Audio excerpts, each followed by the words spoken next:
फेकायला यार. पण विक्रम या गोष्टीला पूर्णपणे असा सोडून देतो. तो नजरअंदाज करून टाकतो, लक्ष देत नाही त्याच्या गोष्टीवर आणि आपल्या रूममध्ये झोपायला जातो. रूममध्ये झोपायला गेल्याच्या नंतर सकाळ होते. सकाळ झाल्याच्या नंतर विक्रम रूमच्या बाहेर येतो. आपलं सामानावर तो जे काही बिल झालं ते बिल काउंटरला देतो. सुरेशला बाय बोलतो आणि खालच्या गावाकडे जातो.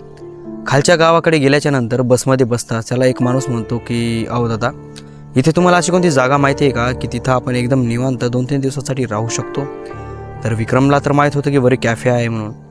तर विक्रम त्या माणसाला म्हणतो की इथून 500 मीटरवर एक कॅफे आहे वरच्या बाजूला, त्या कॅफेवर जा आणि तिथे तुम्हाला एकदम झकास जागा आहे, तिथे तुम्हाला काहीही त्रास होणार नाही, खूप चांगली व्यवस्था आहे घरच्यासारखी.